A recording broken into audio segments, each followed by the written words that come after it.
Assalamualaikum warahmatullahi wabarakatuh. Alhamdulillahi rabbil alamin.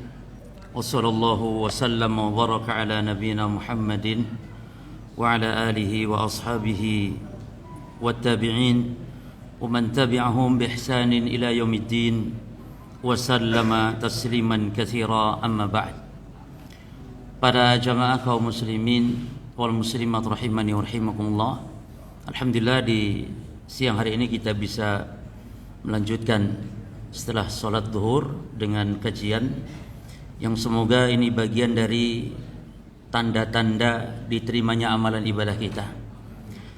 Karena di antara tanda amalan diterima adalah bahwa seorang diberi taufik untuk melakukan amalan setelah dia beramal. Ini al-amal ba'da al-amal, ini min alamat qabulil amal. Ketika seorang diberi taufik untuk beramal setelah dia melanjutkan, setelah melakukan amal soleh, maka ini bagian dari tanda diterimanya amalan ibadah. Kemudian para jamaah sekalian, pembahasan kita adalah ada 5 wasiat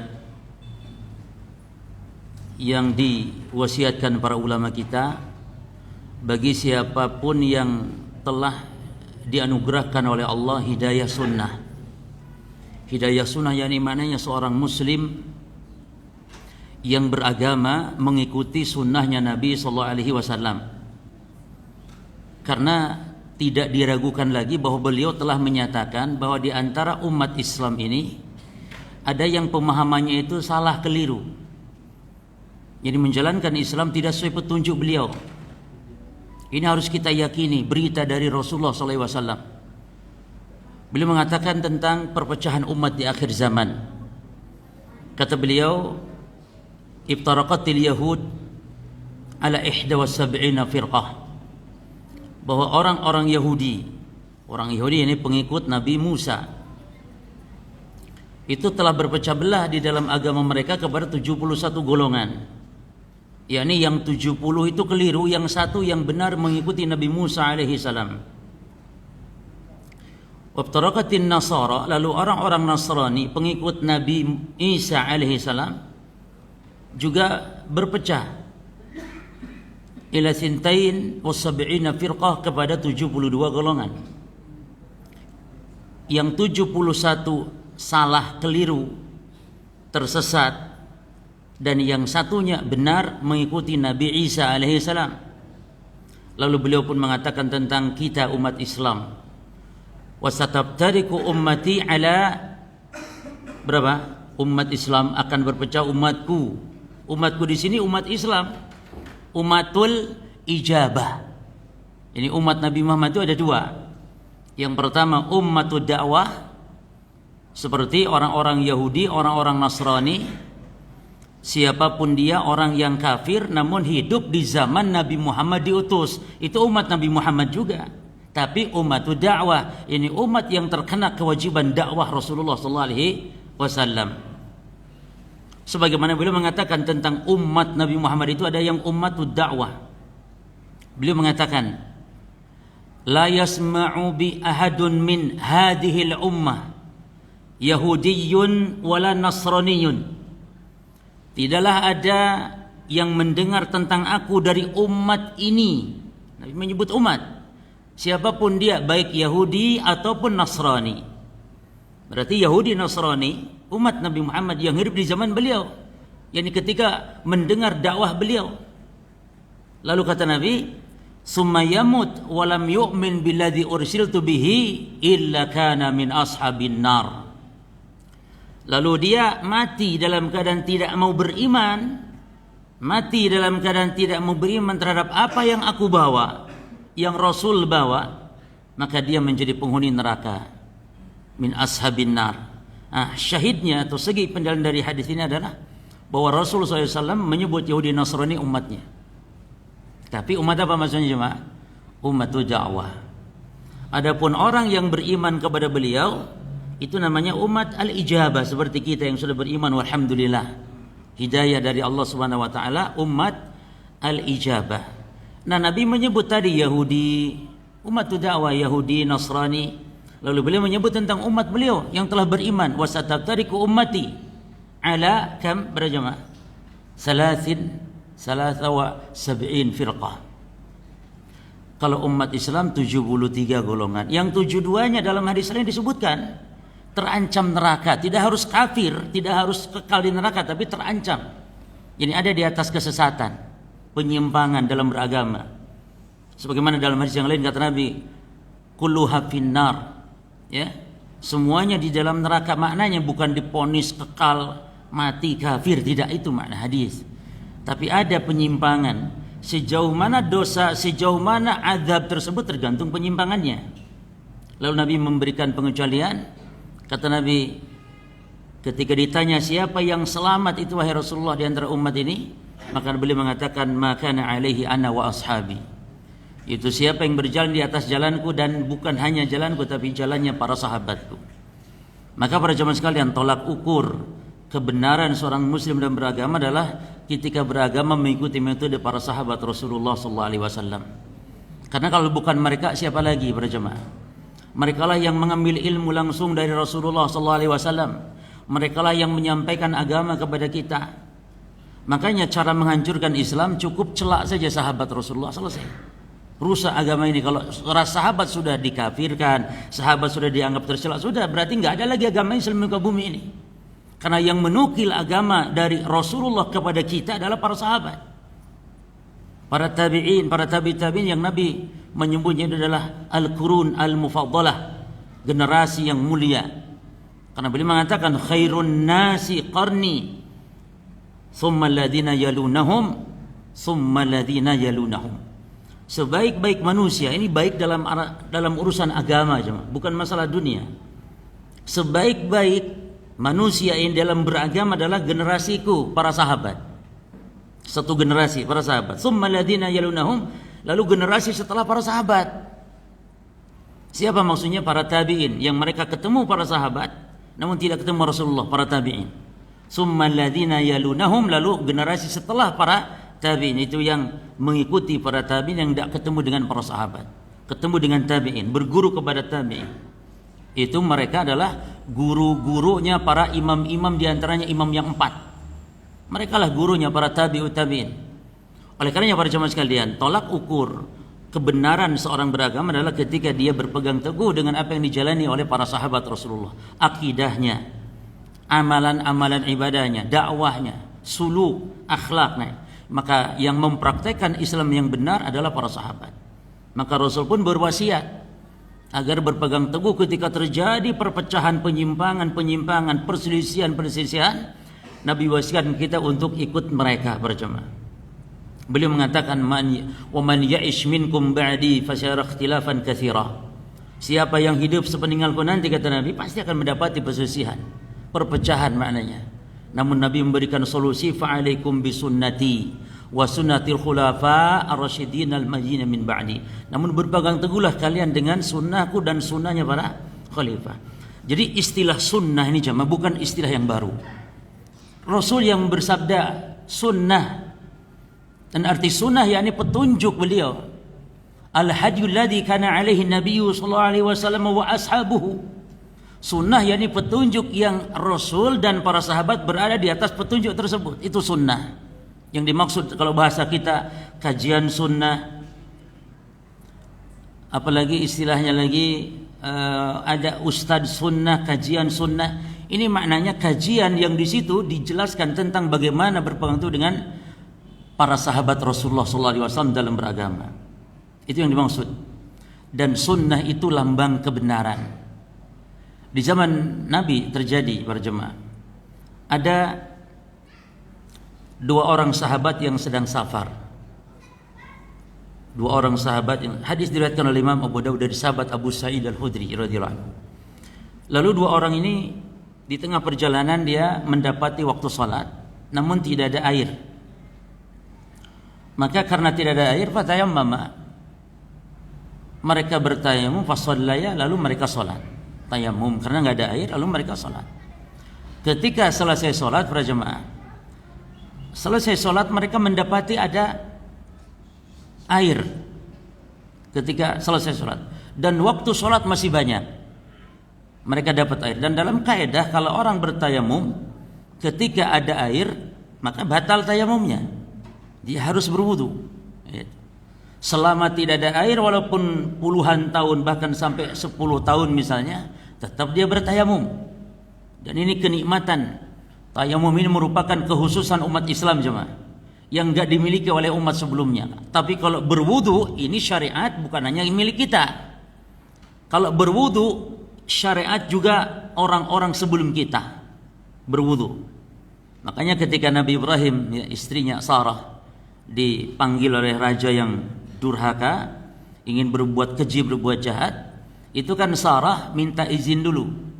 Boleh kamu sentuh saya tapi saya izin dulu. Apa izinnya? Saya mau berwudu, mau sholat dulu. Kemudian raja itu kan gak bisa menyentuh Sarah, diselamatkan, dijaga oleh Allah. Istri yang mulia, yang bertakwa, istri seorang nabi yang mulia Ibrahim alaihissalam dijaga. Nah, Sarah berwudu terlebih dahulu. Berarti wudu syariat umat terdahulu. Namun tayamum ini kekhususan Nabi kita Muhammad dan umatnya sallallahu alaihi wasallam. Maka beliau mengatakan, fudiltu 'alal anbiya bisittin. Aku diunggulkan oleh Allah Subhanahu wa taala dibanding nabi yang lain. Jadi nabi yang lain enggak diberi. Salah satunya kata Nabi, wa ju'ilat liyal ardu masjidan wa tahura. Kekhususanku dan umatku dibanding nabi yang lain dan umat yang lain adalah dijadikan bumi Allah ini untukku sebagai alat bersuci dan sebagai tempat sholat. Kalau umat yang dulu jemaah, umat yang dulu itu kalau sholat nggak boleh di sembarang tempat, harus di tempatnya, harus di masjid. Masjid. Tidak boleh sembarang tempat. Tapi umat Islam, bumi Allah semuanya tempat sujud, ilal hammam wal maqbarah. Kata Nabi, al-ardu masjidun ilal hammam wal maqbarah. Semua bumi Allah semuanya tempat sujud, boleh dipakai salat kecuali hammam. Apa hammam jemaah? Ya, hammam itu bukan toilet, hammam itu tempat mandi. Kalau di tempat mandi enggak boleh salat, berarti di toilet min bab aula, lebih-lebih lagi enggak boleh. Ya kan gitu jemaah. Dilarang kencing di sini misalnya. Lalu kalau BAB, buang air besar, ya tambah dilarang, Om. Jadi jangan, yang dilarang kan kencing, berarti kalau BAB boleh, bukan maksudnya.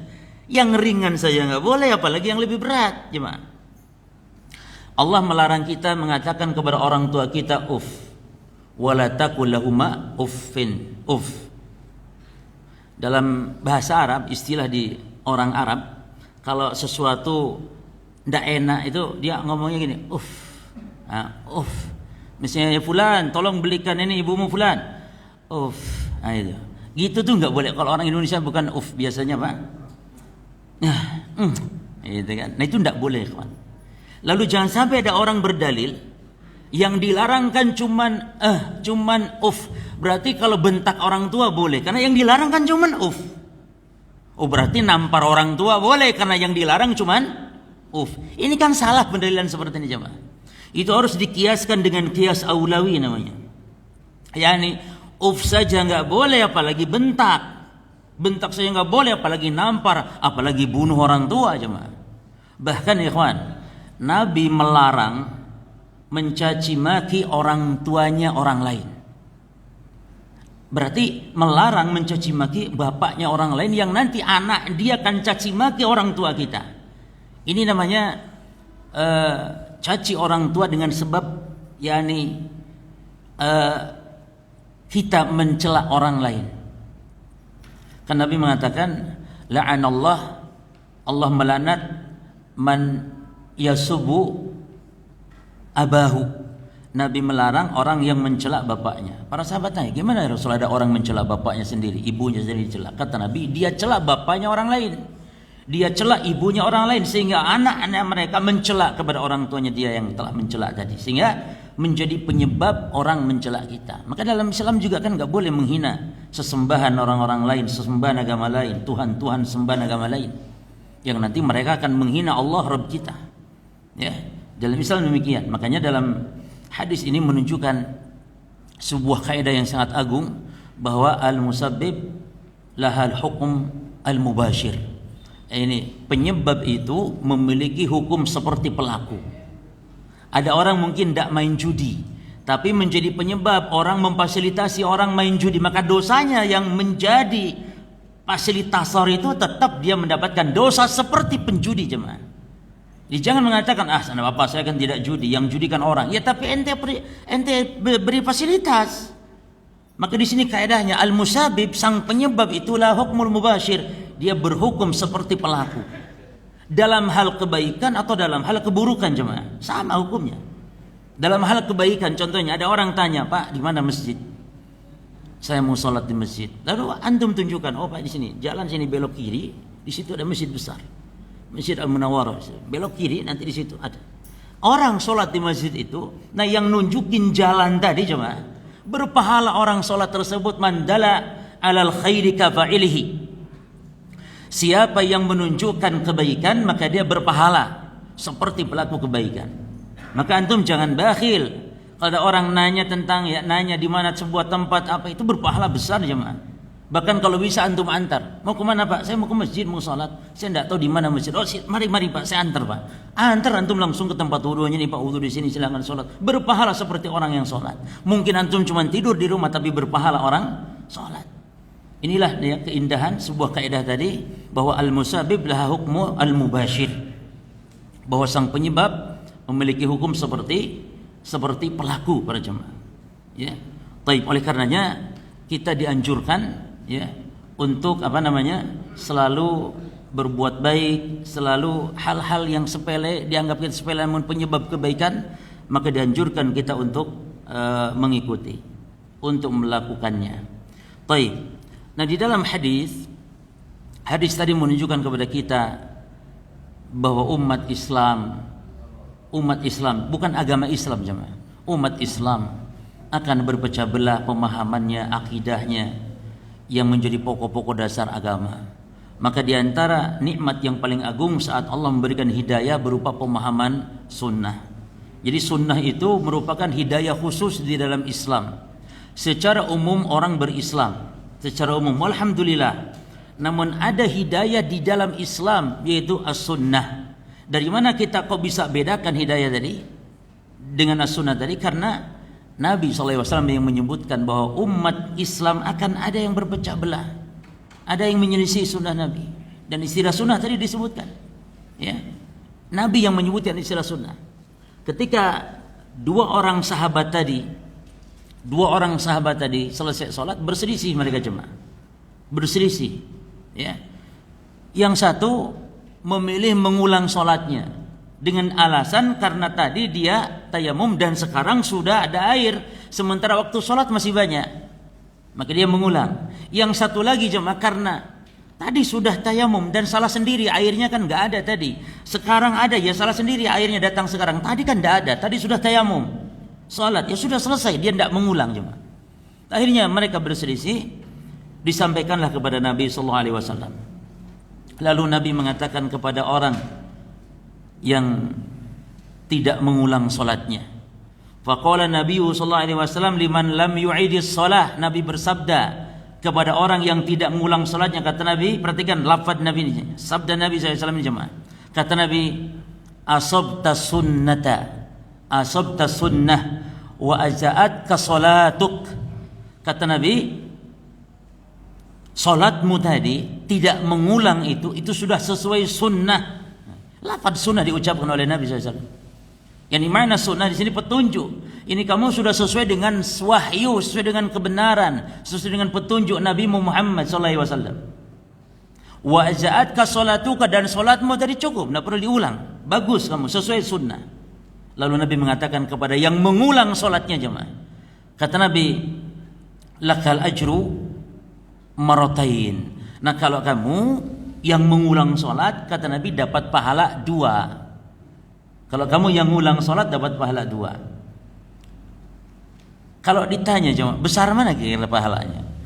Yang asabtas sunnah atau yang lakal ajru maratain? Kalau dilihat banyak pahala, bukan yang 2. Justru ini 2 cuma sedikit, cuma 2 berarti. Yang paling banyak pahala orang justru yang tidak mengulang sholatnya, yang sesuai sunnah. Makanya keberkahan para jamaah ibadah beragama sesuai dengan sunnah ini diantara berkahnya.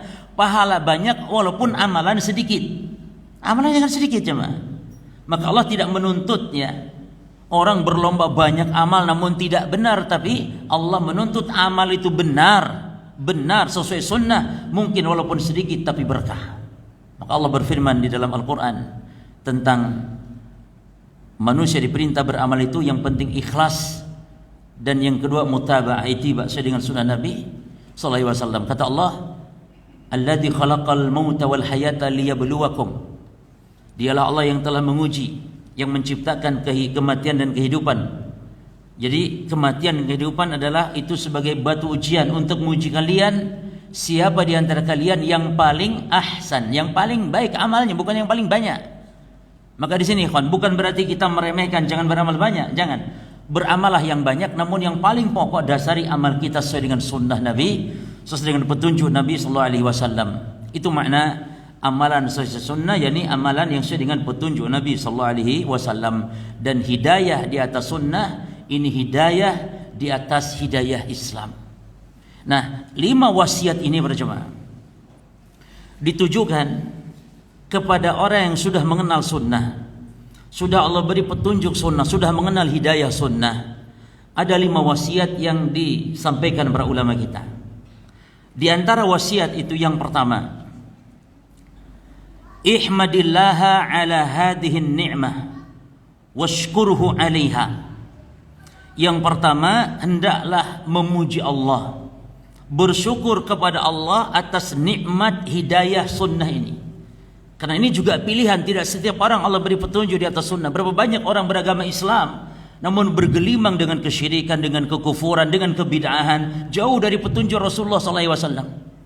Dan orang ada di atas sunnah bukan dengan pengakuan jemaah. Semua orang Islam ingin hidup di atas sunnah, ingin disebut sebagai ahlu sunnah. Bahkan semua kelompok selain Syiah pasti, semua kelompok selain Syiah pasti menginginkan dan berharap dan ingin disebut sebagai ahlu sunnah. Maka ini yang masalah bukan pengakuan, tapi bagaimana hakikat seorang hidup di atas sunnah. Makanya para jemaah sekalian, ini diantara 5 wasiat yang penting. Jadi yang pertama, bersyukurlah kepada Allah atas nikmat yang besar ini. Allah telah memilih. Antum perhatikan banyak saudara kita, bukan orang kafir, bukan orang Yahudi Nasrani atau Hindu Buddha, orang saudara kita, orang Islam, namun mereka memasang sesajen misalnya, menyembelih untuk sedekah laut misalnya, itu orang Islam ya, bukan orang Kristen. Orang Islam saudara kita yang wajib untuk menasihati mereka. Berapa banyak lagi orang kita nih yang suka pasang masih jimat-jimat untuk ngalap berkah, untuk nolak bala dan semisal. Padahal Nabi jelas mengatakan, man ta'alaqa tamimatan faqad asyrak. Siapa yang menggantungkan jimat maka dia telah berbuat syirik. Ya, yang tujuannya agar dagangannya laris, penglaris dan semisal. Ini semua adalah bagian daripada perbuatan-perbuatan saudara kita, umat Islam, bukan orang kafir, bukan umat Islam. Maka di sini menunjukkan betapa Allah telah memilih orang-orang yang Allah selamatkan dari kesyirikan, kekufuran, dari kebid'ahan. Ya, dia hidup beragama di atas tauhid, di atas cahaya iman, di atas cahaya sunnah. Berapa banyak di antara kita yang masih bergelimang di atas syubhat, ikut kepada aliran-aliran yang menyimpang, yang sesat, menyesatkan, seperti aliran-aliran takfiri, pengkafiran. Ya, ikut misalnya atau tarekat-tarekat para jemaah banyak. Nabi mengatakan, wasatadriku ummati ala 73 firqah, 73 golongan umat Islam berpecah belah. Maknanya bukan membatasi, tapi sangat banyaknya perpecahan. Bahkan lebih banyak dari orang-orang Yahudi. Lebih banyak perpecahan umat Islam dibandingkan dengan orang-orang Nasrani para jemaah. 71, 72, sementara Islam 73, menunjukkan lebih di atas. Itu yang pertama. Jadi lebih banyak perpecahan di tengah-tengah kubu umat Islam. Satu sekte saja jemaah, satu sekte, misalnya sekte Syiah, itu mereka sampai kepada ratusan pecahan sekte lagi. Jadi Nabi bukan membatasi 72, namun menunjukkan saking banyaknya. Dan usulul firaq,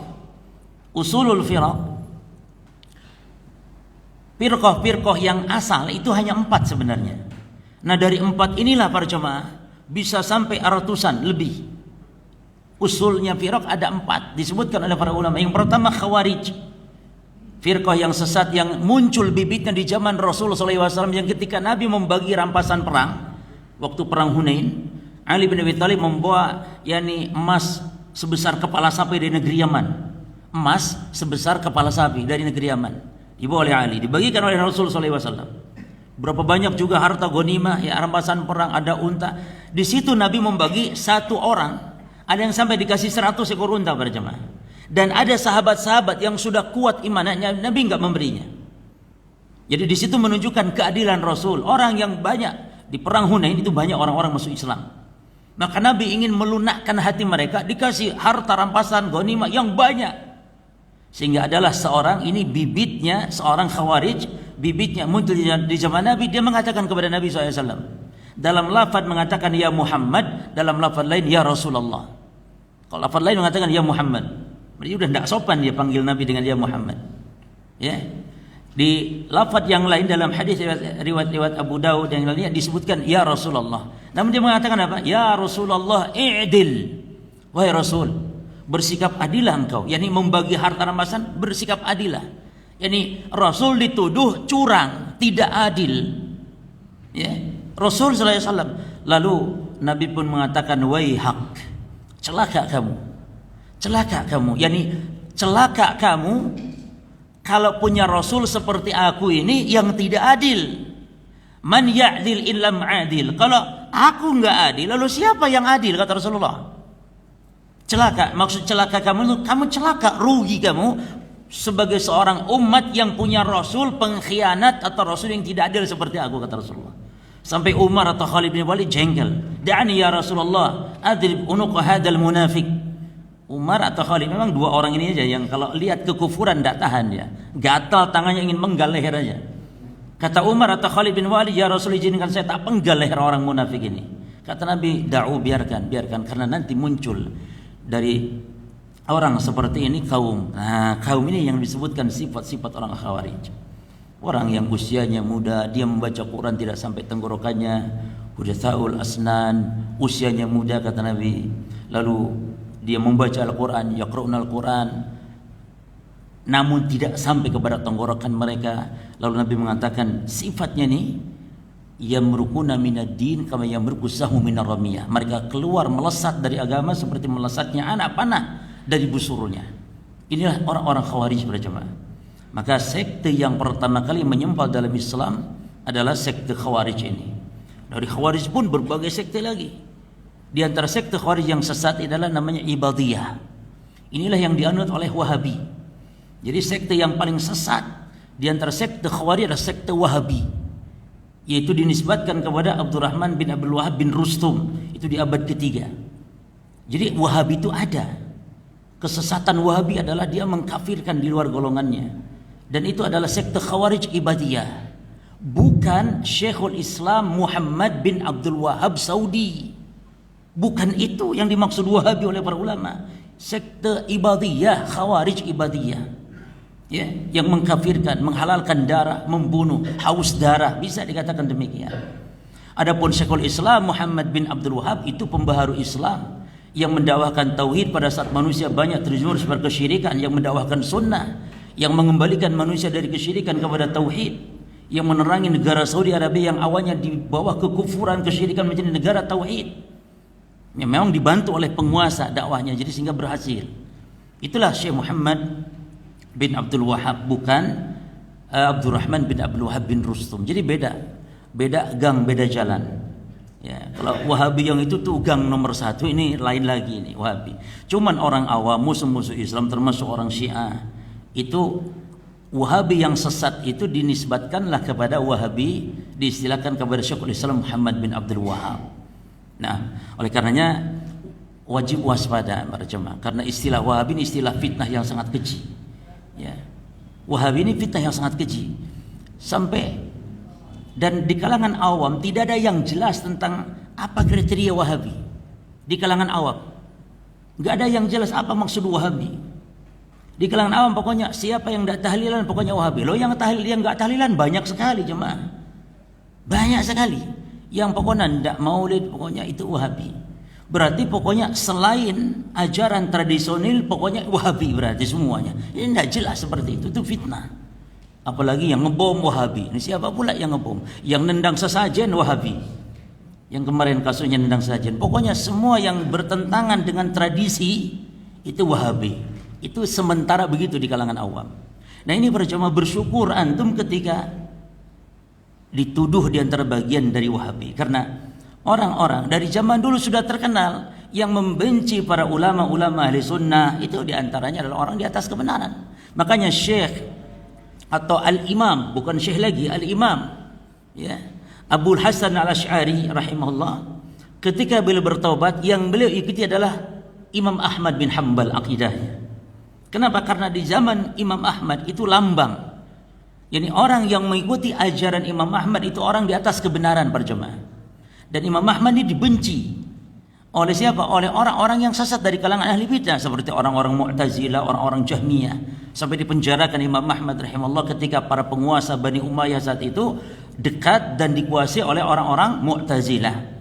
Dipaksa ulama, dipaksa rakyat umat saat itu untuk mengatakan, untuk meyakini Al-Quran adalah makhluk bukan kalamullah.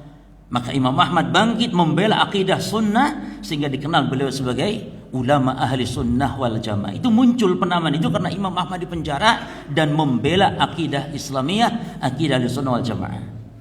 Jadi para jamaah sekalian, di zaman sekarang dan sampai nanti hari kiamat akan terus muncul para penyesat yang memberikan propaganda-propaganda kepada orang yang di atas kebenaran. Nabi mengatakan la tazalu ta'ibatun min ummati dhahirina 'alal haq. Akan senantiasa akan terus ada dari umatku sampai hari kiamat terus. Yaitu apa? Yang ada di atas kebenaran dan Allah akan berikan kemenangan. Lalu kata Nabi, la yadurhum man khadalahum wa man khalafahum. Tidak akan membahayakan mereka orang yang menyelisihinya, orang-orang yang menghinanya, orang-orang yang mencegalnya, orang-orang yang membencinya. Enggak akan masalah. Maka antum harus tetap berada di atas kebenaran dan ingat, tidak mungkin orang ada di atas kebenaran lalu perjalanannya bertabur bunga, perjalanannya indah. Tidak, mesti akan ada godaan-godaan, ujian-ujian. Di antaranya minimal cacian, hinaan. Minimal disesat-sesatkan, itu minimal. Kesitunya akan diganggu dengan fisik. Berikutnya lagi penjara, berikutnya bisa dibunuh. Demikian orang di atas kebenaran. Sudah sunnatullah dan terus akan berjalan. Namun semoga Allah menyelamatkan setiap ahli sunnah yang ada di manapun, khususnya di negeri kita, khususnya di daerah kita di sini. Di mana ya? Di Pamekasan khususnya. Semoga Allah menyelamatkan seluruh ahli sunnah yang ada di Pamekasan dan yang lainnya. Baik. Kemudian para jamaah, yang telah memberi petunjuk kepada kita adalah Allah Subhanahu wa taala. Maka kalau kita ingin nikmat hidayah ini tetap ada, nikmat hidayah ini langgeng pada kita, maka syukuri. Syukuri. Sebagaimana Allah berfirman tentang nikmat. Allah mengatakan, la in syakartum la azidanakum. Siapa yang syukur maka aku akan tambah nikmat, kata Allah. Wa ma bikum min ni'matin faminallah. Tidak ada nikmat, semua datang dari Allah. Dan nikmat yang paling agung nikmat hidayah ini, nikmat iman, nikmat Islam, nikmat sunnah. Nikmat ada dua. Ada nikmat yang mutlak, nikmat iman Islam, nikmat hidayah sunnah. Yang kedua nikmat muqayyadah. Artinya bukan nikmat pada asalnya. Seperti harta. Itu bukan nikmat pada asalnya, tapi menjadi nikmat jika diikat. Itu namanya nikmat muqayyadah. Allah di dalam Quran tidak menyebut nikmat secara mutlak kepada selain iman. Allah mengatakan, al-yawma akmaltu lakum dinakum wa atmamtu alaikum ni'mati wa raditu lakumul islam dinan. Kata Allah, telah aku sempurnakan hari ini. Ini agama bagi kalian, dan aku cukupkan nikmatku, yakni nikmat agama ini bagi kalian. Jadi di Quran enggak didapatkan Allah menyebut nikmat secara mutlak kecuali kepada Islam. Adapun harta, Allah menyebutnya fitnah di Quran. Hartanya fitnah. Fitnah ini bencana, ujian. Namun bisa menjadi nikmat jika harta semua dari selain agama ini, harta benda, anak, istri semua, kalau dijalankan, digunakan di atas jalan ketaatan, baru menjadi nikmat. Namun asalnya itu bukan nikmat, fitnah harta jemaah. Ya. Oleh karenanya bersyukur atas hidayah sunnah, hidayah Islam, dan jangan boleh menghina kepada saudara-saudara kita yang belum mengenal sunnah berjamaah. Jangan, karena mereka bukan berarti mereka orang yang hina, bukan berarti mereka ini yakni orang-orang yang memang sesat karena keinginannya, tapi memang Allah belum memberinya hidayah. Orang-orang yang memusuhi dakwah ini berjemaah, mereka membunuh, mereka melakukan penyerangan apapun bentuknya, mereka mencaci memaki. Musuh-musuh dakwah ini bukan mereka karena membenci pada asalnya, tapi karena ketidaktahuan. Oleh karenanya disebutkan oleh mu'alif di sini, wa iyyaka minasukhriyah, dan janganlah kalian, hati-hati kalian wahai saudaraku yang sudah berada di atas sunnah, jangan sampai menghina aw ihtiqaril akharin, atau kalian menganggap remeh, mencemooh orang-orang yang belum mendapat hidayah, al-mubtalin, orang-orang mendapat musibah. Apa musibahnya? Musibah kesesatan. Tapi justru kita dianjurkan kalau melihat musibah dan orang yang sesat itu di atas musibah, dan musibah orang yang di atas kesesatan ini musibah yang paling berat di atas musibah dunia, jemaah. Musibah ada dua macam. Musibah dalam urusan agama ini yang paling berat. Makanya Nabi sampai berdoa. Kata Nabi apa dalam doanya? Allahumma la taj'al musibatana fi dinina. Ya Allah, jangan kau jadikan musibah pada kami, musibah dalam agama. Kesesatan, kesyirikan, kekufuran, kebid'ahan, ini musibah. Orang yang terjatuh kepada kesyirikan ada di atas musibah. Nah, kita jangan menghinakan. Justru kita kalau lihat orang kena musibah diajarkan Nabi membaca doa, yaitu alhamdulilladzi afani hada mimma ibtalaka bihi wa faddalani ala katsirin mimman khalaqa tafdila. Ini dua musibah, walaupun musibah-musibah agama atau musibah-musibah dunia, kita baca doa ini jemaah. Kita lihat ada orang kecelakaan di lalu lintas di jalanan, baca doa ini. Alhamdulilladzi afani hada mimma ibtalaka bihi. Tapi tentu antum pelan-pelan saja, karena kalau antum baca keras, alhamdulillah, lihat orang celaka, alhamdulillah, musibah ya kawan. Pelan, alhamdulillahilladzi. Antum meresapi ya Allah, jadi supaya kita tidak diberi musibah yang serupa dengan apa yang dialami saudara kita. Ada kecelakaan, baca doa ya kawan. Jangan cuma amit-amit, jangan, atau innalillah. Enggak ada, innalillah itu bagi mereka yang kena musibah. Innalillah itu bagi mereka yang kena musibah. Adapun kita yang melihat musibah, maka kata Nabi, idza ra'aita mubtala alhamdulillahilladzi afani hadza mimma ibtalaka bihi wa faddalani ala katsirin mimman khalaqa tafdila. Terkadang jemaah, musibah-musibah dunia terkadang justru membuat seorang muslim dicatat pahala oleh Allah. Kalau musibah dunia, banjir kah, gunung meletus kah, musibah dunia bagi orang yang sabar, Allah beri pahala. Tapi musibah agama, musibah penyimpangan dalam agama, ini adalah musibah yang paling besar, musibah yang paling agung. Maka Nabi memohon agar jangan ditimpakan musibah agama. Ya. Maka para jemaah, kita harus bersyukur atas nikmat hidayah. Ya. Ini yang paling pertama. Wasiat yang kedua, al-wasiyah tsaniyah, bagi orang yang sudah diberi pemahaman sunnah, mengenal sunnah di atas manhaj salafus saleh, wasiat kedua adalah talabul ilmi asasun fit tashihi taubatika. Yani menuntut ilmu adalah merupakan dasar pondasi dalam memperbaiki taubat kita. Ini ketika kita dulu ada di atas ajaran-ajaran sesat, lalu kita taubat, memahami sekarang alhamdulillah diberi pemahaman sunnah, alhamdulillah. Dulu mungkin ada di antara kita juga suka pajang jimat-jimat, suka pajang juga sesajen-sesajen, atau jatuh kepada kekufuran, kesyirikan, kesesatan. Ya, maka ketika diberi hidayah sunnah, maka wasiat yang kedua setelah kita bersyukur adalah dasari jemaah taubat kita ini dengan menuntut ilmu. Tidak bisa kita dapat hidayah sunnah selesai lalu kita tidak mau belajar. Karena apa berjemaah? Perhatikan di sini, fa'lam asasun fit tashihi taubatika dzalika li amrayn. Maka ketahuilah bahwa ilmu merupakan dasar untuk memperbaiki taubat kita, sebabnya karena dua hal. Kenapa orang yang baru taubat dari pemahaman sesat harus didasarkan kepada menuntut ilmu? Sebabnya dua, kata para ulama. Alasan yang pertama, anna syubuhati fil ghalib takunu muta'alliqah fi qalbika wa aqlika. Karena syubhat pada umumnya, walaupun orang itu sudah bertobat dan diberi paham hidayah sunnah, namun secara umum namanya syubhat itu masih bergelayut di dalam hati dan dalam akal seorang yang dulu pernah menyimpang. Demikian. Maka fa illam yusahhiha bil ilmi nafi, maka kalau tidak dibetulkan, diluruskan dengan ilmu yang bermanfaat, maka fa innaka satajidu nafsaka mustashiban li hadhihi syubah, maka akan didapati dalam kehidupan beragama kita dengan bayang-bayang syubhat tersebut. Maka ini diantara musibahnya jemaah, kalau orang baru tobat dari ajaran sesat, lalu ketika tobat dia langsung memposisikan diri menjadi seorang dai, ini bahaya berarti. Makanya terkadang ada orang yang berdakwah namun kok masih dakwah mengajak kepada sunnah, kepada tauhid, namun masih ada syubhat-syubhat, bayangan-bayangan yang dulu dia waktu masih sesat.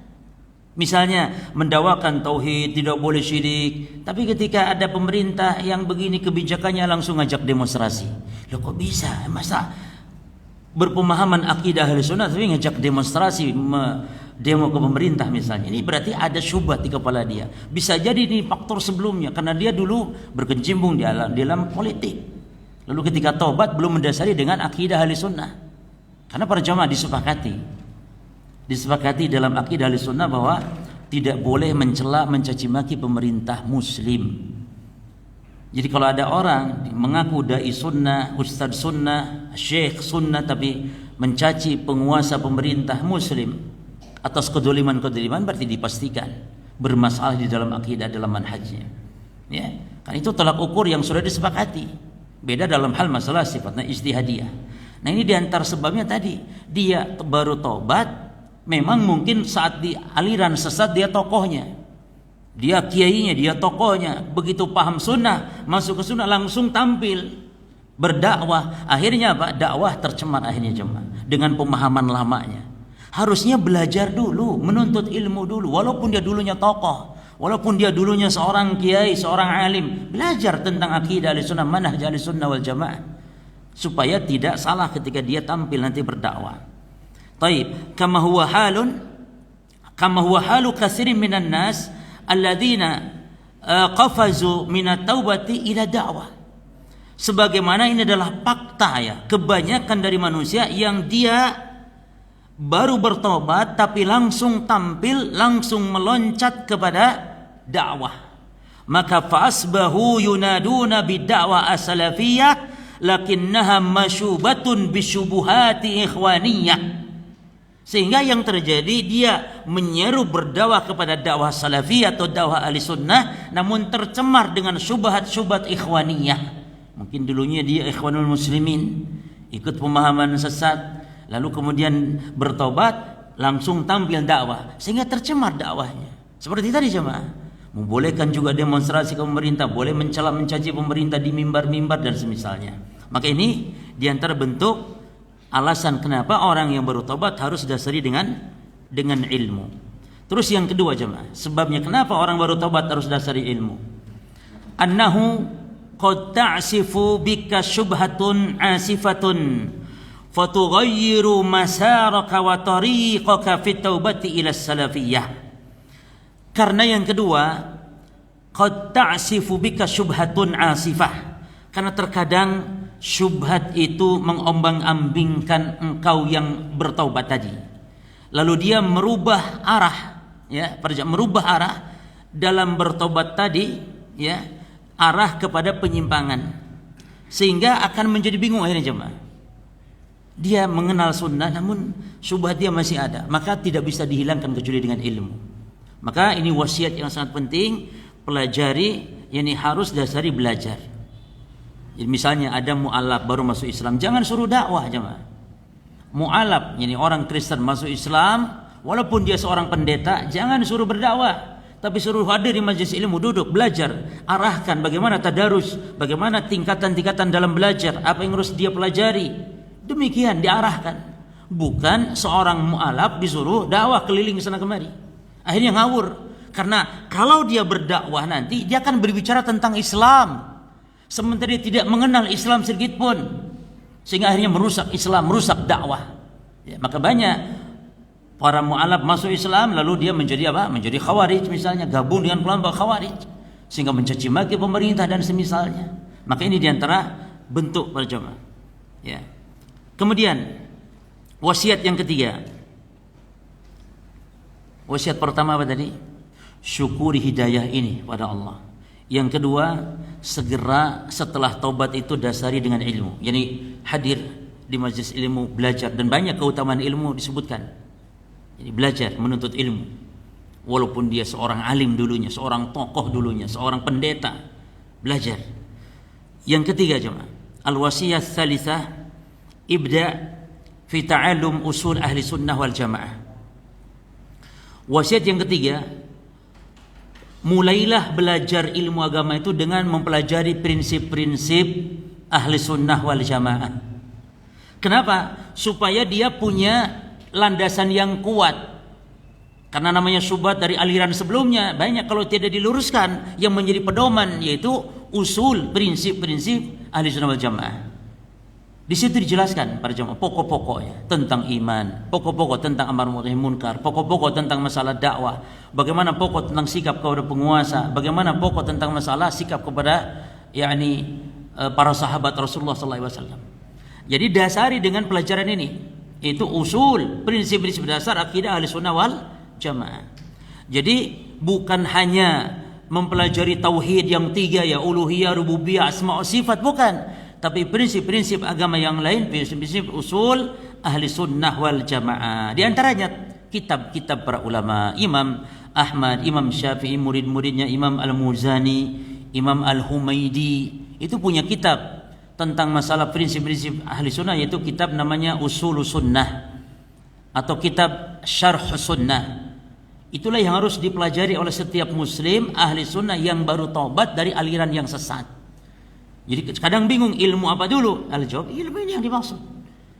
Makanya kita harus menghatamkan belajar kitab Usul Sunnah karya Imam Ahmad. Yang paling lebih ringan lagi kitab Usul Sunnah karya Imam Al-Humaidi, gurunya Imam Syafi'i. Dalam madhab Syafi'i pun ya, ulama-ulama madhab Syafi'iyah seperti Imam Al-Muzani, murid senior Syafi'i, yang murid terbaik Syafi'i, Imam Al-Muzani punya kitab namanya Syarah Sunnah. Di situ dijelaskan bagaimana prinsip-prinsip ahli sunnah, supaya orang tidak jatuh kepada kebid'ahan, supaya orang ada di atas ahli sunnah wal jamaah. Jadi bukan sekedar pengakuan, tapi dikaji, dipelajari dengan seksama para jamaah, tentang wala dan bara, tentang amar ma'ruf nahi munkar, dipelajari. Kan di antara kesalahan sebagian saudara kita tidak memahami manhaj di dalam metode, yang di dalam amar nahi munkar. Mereka beramar ma'ruf nahi munkar namun dengan cara merusak. Misalnya merusak tempat-tempat kemaksiatan. Padahal urusan rusak, merusak, hancur, menghancurkan itu tugasnya para umara, para jamaah. Tugasnya para penguasa. Adapun urusan merusak silakan, tapi yang memiliki kekuasaan. Nah, di sini diluruskan, dijelaskan para ulama bagaimana beramar ma'ruf nahi munkar. Ya. Demikian sikap kepada penguasa, bagaimana kepada rukun iman yang 6. Iman kepada Allah, iman kepada para malaikat, iman kepada kitab-kitabnya, para rasulnya, iman kepada hari akhir, tentang takdir, qada dan qadar. Itu dijelaskan di dalam kitab Usul Sunnah, kitab Syarah Sunnah. Para ulama dulu kalau menulis kitab-kitab akidah memberi judulnya itu sunnah. Jadi istilah sunnah itu kalau diistilahkan oleh para ulama salaf dahulu maknanya akidah yang sahihah. Akidah, sebagaimana kata Imam Ibn Rajab Al-Hambali rahimahullah, beliau mengatakan apa itu sunnah? Kata Imam Ibn Rajab, sunnah itu kata beliau, ibaratun amma salima minasyubuhati fil i'tiqadat. Sunnah itu adalah sebuah ungkapan selamatnya seseorang dari penyimpangan dalam masalah akidah. Jadi kalau dikatakan si fulan di atas sunnah, yakni si fulan di atas akidah yang lurus, itu maknanya. Demikian. Jadi istilah sunnah itu istilah yang disebutkan ya oleh para ulama akidah, ada sunnah disebutkan oleh para ulama fikih dan seterusnya. Insyaallah di Masjid Ridwan atau Aridwan? Ridwan, Masjid Ridwan, nanti malam kita bahas tentang masalah kedudukan sunnah di dalam tasyri' al-islami, kedudukan sunnah di dalam syariat Islam. Ya, bagaimana betapa pentingnya sunnah ini dalam menjelaskan yakni Al-Qur'an. Ya. Baik. Kemudian wasiat yang ke berapa jemaah? Keempat. Al-wasiyah ar-rabi'ah. Wasiat yang keempat,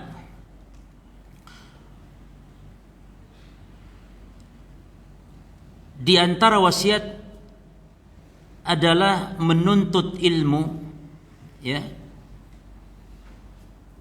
Atau dengan bahasa lain, la tutlabul ilm atau la ta'khudul ilm illa mimman urifa bisunnah. Ini wasiat keempat bagi orang yang sudah taubat dari ajaran sesat menyimpang, memahami sunnah. Maka wasiat keempat, la ta'khudil ilma illa mimman urifa bisunnah. Yani tidak boleh, enggak boleh mengambil ilmu. Bukan menerima, mengambil. Ya. Bedakan antara menerima ilmu. Kalau menerima itu dari mana saja. Dari orang, hatta dari iblis ambil. Dari iblis. Abu Hurairah itu menerima ilmu dari iblis. Bahkan dari orang kafir sekalipun. Ini kalau menerima ilmu, ini menerima kebenaran. Qabulul haq, terima dari manapun datangnya kebenaran itu. Karena kebenaran milik orang Islam. Milik orang Islam kebenaran itu. Maka kalau ada datang dimanapun antum nemu, ambil, pungut. Walaupun di tong sampah, kalau itu kebenaran, ambil. Tapi jangan mencari-cari mengkorek kebenaran di tong sampah. Jadi bedakan antara qabulul haq dengan talabul haq. Yang kita bahas talabul haq. Jangan mencari ilmu, jangan mengambil ilmu, jangan menerima ilmu, jangan jadi mencari ilmu illa mimman urifa bisunnah, kecuali dari orang yang dikenal ada di atas sunnah. Berarti di sini kita harus bersikap eksklusif. Pertanyaan ini harus diperinci, jangan disalahpahami. Berarti kita dalam belajar harus eksklusif, yakni harus pilih-pilih guru, dirinci dulu. Kalau yang dimaksud eksklusif, pilih-pilih, yakni kita hanya mengambil dari ahli sunnah, tidak mengambil dari ahli bid'ah, maka betul. Tidak boleh kita sembarangan mengambil ilmu agama, jemaah. Imam Ibnu Sirin mengatakan, inna hadal ilma din, fanzuru aman ta'khuduna dinakum. Sesungguhnya ilmu ini agama, maka perhatikan dari mana kalian mengambil agama. Maksudnya jangan sembarangan mengambil ilmu. Kalau ini yang dimaksud eksklusif, maka betul. Tapi kalau yang dimaksud eksklusif, yakni pilih-pilih guru dari sesama ahli sunnah, pilih guru yang ini enak menyampaikannya, yang ini tidak enak, tidak mau belajar. Atau ini ustadznya terkenal, ini tidak terkenal, tidak mau belajar. Itu baru tidak boleh eksklusif seperti itu. Selama dia ahli sunnah, belajar. Bahkan mungkin ada ustadz lokal di sini, masya Allah. Justru itu pendasaran ilmu, pengkuatan ilmu itu kita belajar dengan ustadz-ustadz yang lokal yang mengajarkan dasar-dasar usul sunnah seperti ini. Jadi jangan sampai kalau ada tabligh akbar ustadz luar kota, masya Allah hadir banyak. Tapi kalau ustadz ya seharian kajian kitab, padahal itu ngaji kitab. Itu taksis, dasar ngaji kitab seperti itu. Orang akan berikan pemahaman yang kokoh. Malas ngaji jemaah. Ini tidak boleh. Jadi kalau pilih-pilih itu sesama ulama-ulama, masyayikh ahli sunnah, ya nggak boleh pilih-pilih. Tapi kalau pilih-pilih maksudnya ini ahli sunnah, ini ahli bidah, maka betul nggak boleh sembarangan. Tidak boleh berprinsip ambil baiknya, buang buruknya. Dari mana antum tahu ini baik, ini buruk? Dari mana tahu ini baik, ini buruk, sehingga yang baik diambil, yang buruk dibuang? Bagaimana kalau yang buruk dianggap baik pula, akhirnya ditelan? Ini bahaya nih jemaah, syubhat ini. Maka tinggalkan. Ciri-ciri ustadz itu bukan ustadz ahli sunnah, maka dipahami ketika kita mempelajari prinsip-prinsip tadi, usul sunnah. Tahu para jemaah. Ya. Jadi Imam Ibnu Sirin mengatakan, ya, inna hadzal ilma dinun fanzuru amman ta'khuduna dinakum. Wa qala aidan, beliau juga mengatakan, lam yakunu yas'aluna 'anil isnad. Dahulu para ulama salaf enggak bertanya tentang sanad hadis. Namun falamma waqa'atil fitnah, ketika terjadi fitnah banyak penyimpangan, maka qalu sammu lana rijalakum. Kalau menyampaikan hadis sebutkan mana sumbernya. Jangan sembarangan mengambil hadis maksudnya dari ahli bid'ah. Demikian pula kita dalam mengambil ilmu agama para jemaah. Dan tolong perhatikan mana maksud pilih-pilih guru. Ini dibagi dua makna tadi. Ya, kalau pilih-pilih antara ahli sunnah ahli bidah maka betul. Tapi kalau sesama ahli sunnah nggak boleh pilih-pilih. Ya, belajar agama kepada siapapun selama mengajarkan sunnah, mengajarkan tauhid, mengajarkan akidah yang lurus. Terakhir para jemaah, wasiat yang kelima. Dahulu juga para sahabat memang demikian para jemaah. Ya. Para sahabat belajar ya hanya kepada yang dikenal ahli sunnah. Yang kelima, wasiat kelima, daruratul ruju' ila kibar ahli ilmi fi muhimmatil masail. Ya, pentingnya ini wasiat kelima nih, pentingnya untuk merujuk kepada ulama yang kibar di zaman kita ini, karena setiap zaman ada ulama kibarnya. Wajib dan pentingnya merujuk kepada ulama kibar ketika muncul permasalahan besar. Permasalahan besar jemaah. Permasalahan fitnah. Maka kita lihat bagaimana fatwa para ulama besar dan kita berpegang teguh. Ya. Apa hukum ketika menghadapi misalnya seperti masalah kasus Timur Tengah misalnya. Ini masalah besar jemaah. Bagaimana sikap kita terhadap kasus Timur Tengah, perselisihan, perpecahan. Maka berpeganglah dengan ulama-ulama besar. Jangan hanya sekedar fatwa seorang ulama, fatwa seorang ustadz apalagi.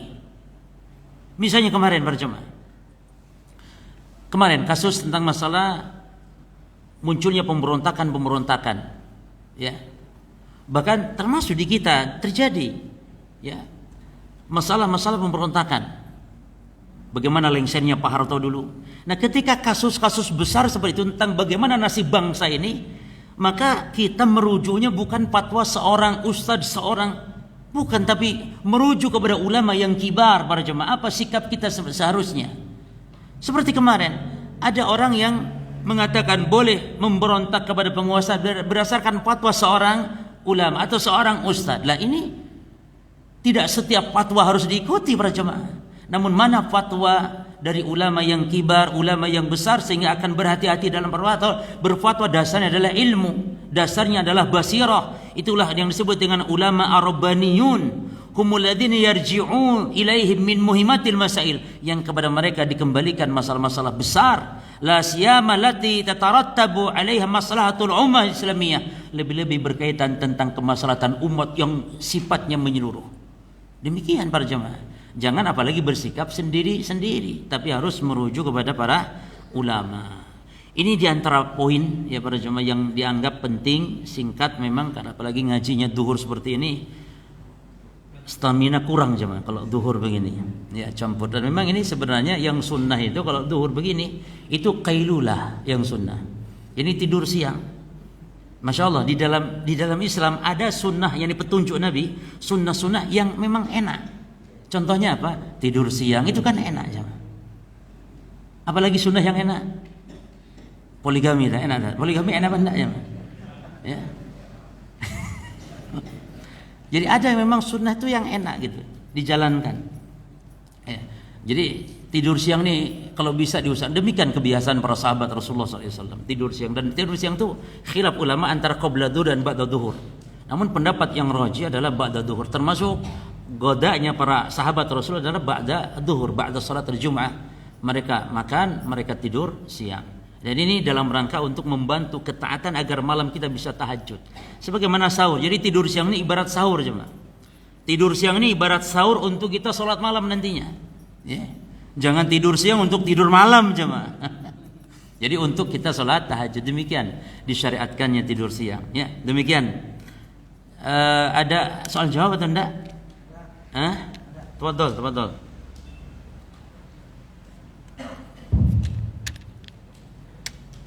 Bismillahirrahmanirrahim. Assalamualaikum warahmatullahi wabarakatuh. Waalaikumsalam. Tidak lama, tapi tajam, mantap, cuma ada sedikit yang perlu didiskusikan.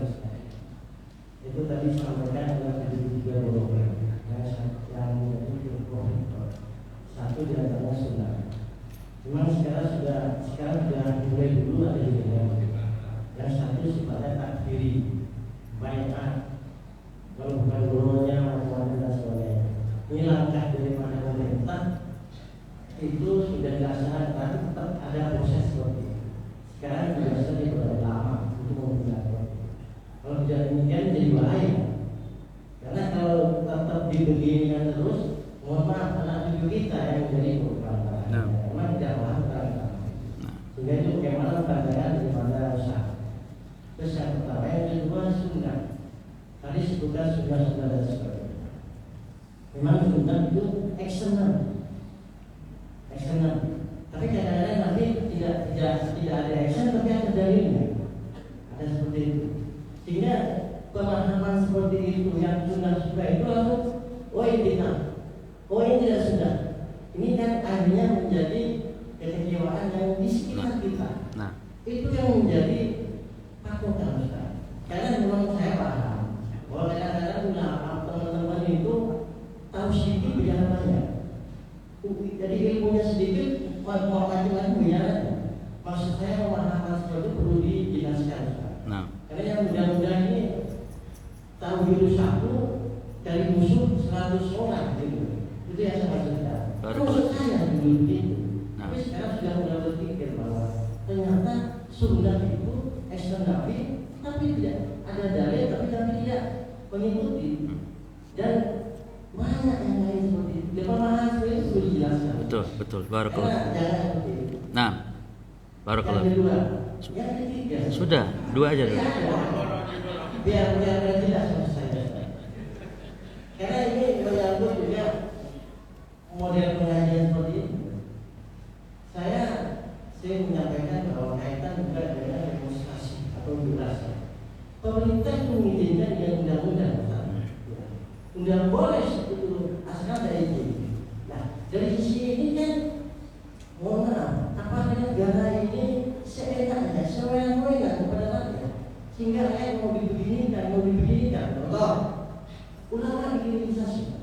Habib Rizik itu dan teman-temannya, kelompoknya itu belum paham teman-temannya. Cuma tidak ada pembelaan yang betul tajam di situ. Yang dari pengikut-pengikutnya yang mau paham seperti itu. Itu diperbolehkan pemerintahnya. Bahkan kalau itu amal ma'rufnya disampaikan secara baik. Nah, begini, ada hal berjalan. Tapi kalau orang tidak ada action di pemerintah, atau dia bisa dikuasai oleh negara asing. Oh, ini negara mau mencapai negara Indonesia. Ini garis besarnya saudara. Makanya ini pemahaman ini jangan sampai di situ saja. Bahwa jangka panjangnya itu, yang mungkin nanti pada berikutnya dan seterusnya pengajian tidak ada udah seperti ini. Kalau kita lihatkan bahwa modelnya rezim kan seperti itu. Taib. Jadi mohon maaf. Cukup. Barakallahu fiik. Dan perlu diberi pemahaman itu. Taib. Terima kasih. Barakallahu fiik. Waalaikumsalam warahmatullahi wabarakatuh. Ya, berarti ada 3 pertanyaan ya. Ya, semuanya menarik, masya Allah. Apalagi yang semuanya menarik, yang 3-3-nya. Baik, para jamaah sekalian, berkaitan pertanyaan pertama, yakni kelompok-kelompok takfiri, penyimpangan, yakni pengkafiran. Ini kan pemerintah juga berupaya ya. Pemerintah, yang dilihat pemerintah bukan masalah sesatnya penyimpangan, tapi akibat bahayanya ketika merusakkan aksi-aksi yang disebut dengan terorisme, seperti membom ya, bahkan sampai di tempat-tempat umum. Sebenarnya pemerintah itunya yang mereka kritisi, bukan masalah penyimpangan. Kalau kita dari sisi syariat bukan masalah ngebomnya saja, tapi keyakinan mengkafirkan atau keyakinan kafirnya orang yang di luar golongannya. Bahkan di antara kesatuan takfir itu adalah, kelompok takfir ini adalah bahwa orang yang berbuat dosa itu kafir. Sehingga pemerintah ini ketika berbuat dolim, dia bukan hanya dosa biasa, tapi telah kafir, keluar dari Islam dan halal darah mereka. Dan yang menjadi bahaya lagi adalah kafir pula siapapun muslim yang tidak mengkafirkan pemerintah. Makanya yang jadi aksi target mereka adalah rata-rata pemerintah, para aparat dan semisalnya. Maka menurut syariat, jadi penanganan dari pemerintah juga boleh, hanya saja yang jadi masalah di kita seperti BNPT di kita, Badan Penanggulangan Terorisme ya. Itu juga terkadang mudah-mudahan ini tidak sembarangan, tapi juga harus betul-betul. Jadi siapa yang betul-betul anarkis atau siapa yang betul-betul takfiri, jangan sampai ya ini kekeliruan ya, setiap yang seperti yang berjenggot, yang celananya cingkrang ini pasti terorisnya. Jangan sampai seperti itu cara berpikir dari badan-badan pemerintah yang menangani terorisme ini. Adapun dari sisi syariat harus dinasihati Pak. Itu tadi diajak dialog atau diberikan pemahaman ya dengan penyampaian akidah yang lurus tadi. Baik. Nah yang kedua menarik ini Pak. Jadi kesalahpahaman di masyarakat bahwa setiap yang tidak dikerjakan Nabi gitu ya, lalu kita mengerjakan itu bid'ah. Nah ini sebenarnya juga salah ya. Karena perbuatan Nabi itu ada 3 macam. Perbuatan Nabi itu ada 3 macam jemaah. Yang pertama, perbuatan Nabi yang sifatnya jibili, yakni tabiat manusiawi sebagai orang Arab. Jibili, seperti Nabi pakai serban. Pakai serban itu kebiasaan orang Arab. Nabi rambutnya panjang, ini kebiasaan jibili. Maka kita hal-hal yang sifatnya jibili tidak dianjurkan untuk mengikuti. Namun kalau ikuti juga boleh, tapi bukan tidak diperintahkan. Masalah ngikutin boleh. Ya, karena Nabi pakai serban, saya pakai serban, tidak masalah. Tapi itu tidak diperintahkan. Maka tidak ada dalil kalau sholat pakai serban lebih afdal 70 kali sholat dibanding sholat tidak pakai serban. Nggak ada dalil seperti itu. Sholat pakai peci, hatta pakai laken boleh cuman kalau pakai laken itu lambang dukun ya tidak boleh gitu ya. Kalau itu ciri khas sebuah itu tidak boleh. Tapi boleh sholat pakai laken, mau pakai apapun, atau pakai belangkon ya sholat tidak masalah. Pakai pakaian yang syar'i itu pakaian seperti kaum namun membatasi batasan-batasan syariat. Ini yang sifatnya jibili para jemaah. Hobi makannya Nabi SAW sukanya makanan apa? Nabi kalau kambing suka bagian sayap misalnya, ini jibili. Jadi tidak disunahkan kita makan sayap karena katanya Nabi suka sayap, tidak demikian. Yang kedua, perbuatan Nabi yang sifatnya ta'abudi, sifatnya ibadah, ini kita diperintah, bahkan ada yang wajib, ada yang sunnah untuk ittiba mengikuti Nabi. Ini sifatnya ta'abudi.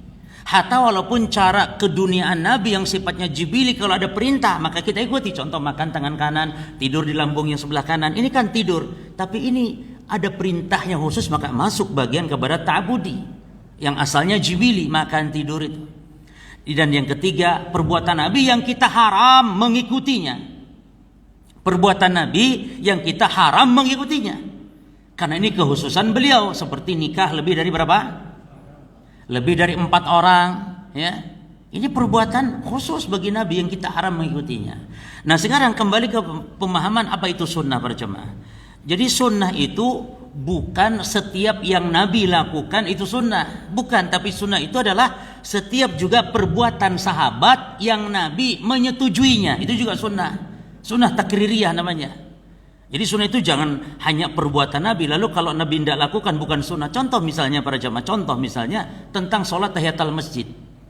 Tidak dinukil riwayat Nabi sholat tahiyatul masjid. Tapi sholat tahiyatul masjid apakah karena Nabi tidak melakukan? Bid'ah berarti? Enggak, Nabi perintahkan walaupun Nabi tidak lakukan. Kata Nabi, idza dakhala ahadakumul majlis, idza dakhala ahadakumul masjid fala yajlis hatta yarka'a rak'ataini. Apabila salah seorang kalian masuk masjid, jangan duduk dulu, jangan, sehingga sholat 2 rakaat. Ini sabda sudah cukup, ini sebuah syariat wajib ya untuk kita patuh kepada syariat ini. Jadi sunnah untuk melakukan sholat tahiyatul masjid. Nabi mungkin tidak lakukan, tidak masalah karena sudah ada sabdanya Nabi. Ya, bahkan yang paling kuat itu sabda aja mah. Mungkin perbuatan Nabi. Nah kalau perbuatan Nabi, lihat apakah dia wajib kita ikuti. Lihat dulu tadi, bisa jibili, bisa dia bagian dari ta'abudi. Cuman bagian dari sunnah Nabi itu adalah perkataan Nabi, perbuatan Nabi, terus persetujuan Nabi.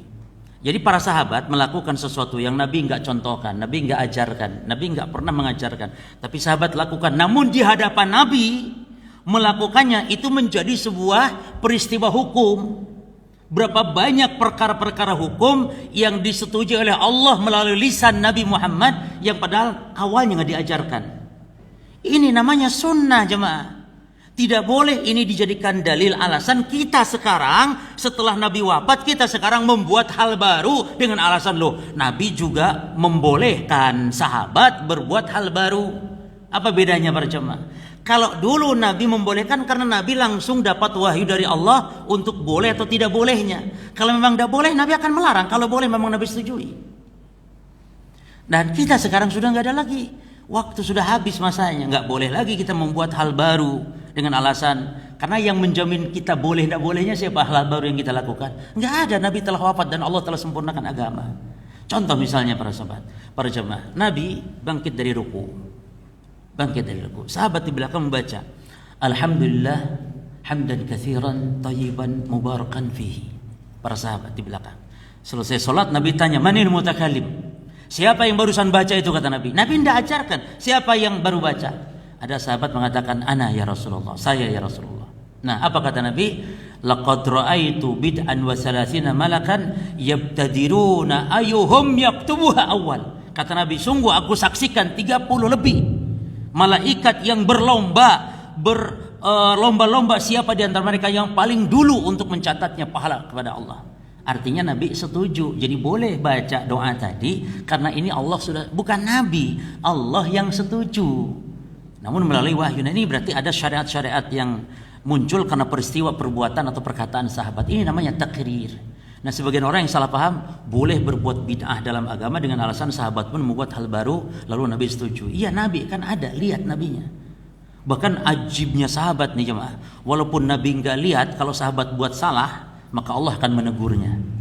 Allah menegurnya. Makanya kata Ibnu Mas'ud, kunna na'zil fi ahdin Nabi wal Quran yanzil. Kami biasa melakukan azl, menumpahkan air mani di luar kemaluan istri di zaman Nabi. Biasa kami lakukan itu di zaman Nabi, azl, padahal Quran turun. Apa maknanya jemaah? Padahal Quran turun. Yani kalau memang azl dilarang pasti apa? Pasti apa jemaah?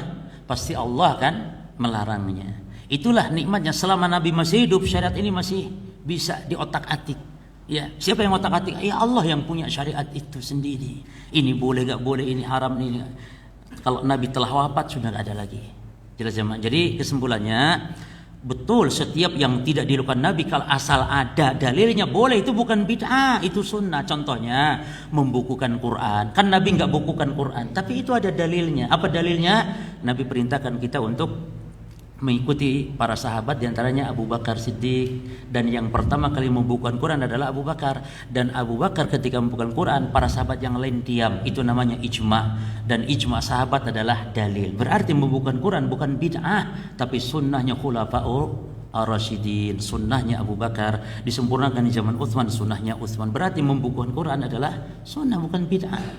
Ya, walaupun Nabi tidak, dan isyarat itu ada, Nabi sudah memerintahkan mencatat. Cuman karena wahyu belum selesai, wahyu belum sempurna, ya tidak mungkin dibukukan Quran. Maka tidak mungkin di zaman Rasul, sehingga pantasnya dibukukan di zaman siapa? Setelah Nabi wafat, pertama kali di zaman Abu Bakar Siddiq. Yang terakhir Pak, demo itu walaupun pemerintah membolehkan, itu bukan menjadi dasar syariat dalam agama kita. Walaupun pemerintah membolehkan demo, tetap kita dilarang demo. Karena demo itu juga mudarat yang lain apa? Pertama, caci maki. Demo itu yang kedua juga merusak, ya. Dan juga demo itu cuma dari sisi lainnya adalah jangan sampai nanti muncul kemudaratan, karena yang namanya masa jemaah. Jangankan kita, masa hatta di zaman sahabat dulu terjadi perang antara mereka karena provokasi jemaah. Masa sampai perang sahabat antara Ali bin Abi Thalib dengan Muawiyah bin Abu Sufyan, itu perang gara-gara apa? Diprovokasi mereka. Yang provokasi orang-orang munafikin, orang-orang khawarij termasuk. Kalau sahabat saja sampai perang, apalagi kita. Kan ngeri para jemaah, lihat masa yang begitu banyak. Maka hindari. Jadi tidak boleh, jangan sampai kaum muslimin demo walaupun pemerintah membolehkan. Hatta walaupun pemerintah membolehkan zina, apakah kita juga berzina? Tentu tidak. Karena boleh tidak boleh syariat ini hukum hanya Allah dan Rasulnya, bukan pemerintah. Ya, tapi urusan dunia pemerintah mengatur, kita taat. Ya, kita taati. Nah, demikian. Saya kira cukup jemaah. Ya, tadi diwakili oleh saudara kita Bapak Jazakallah khair. Pak, siapa namanya Pak? Pak Agus, Masya Allah. Mudah-mudahan Pak Agus istiqomah terus ngaji sunnah Pak ya. Ngaji sunnah supaya Allah Ta'ala memberikan kepada kita hidayah. Nah, demikian. Subhanakallahumma bihamdika asyhadu an la ilaha illa anta astaghfiruka wa atubu ilaik. Assalamualaikum warahmatullahi wabarakatuh.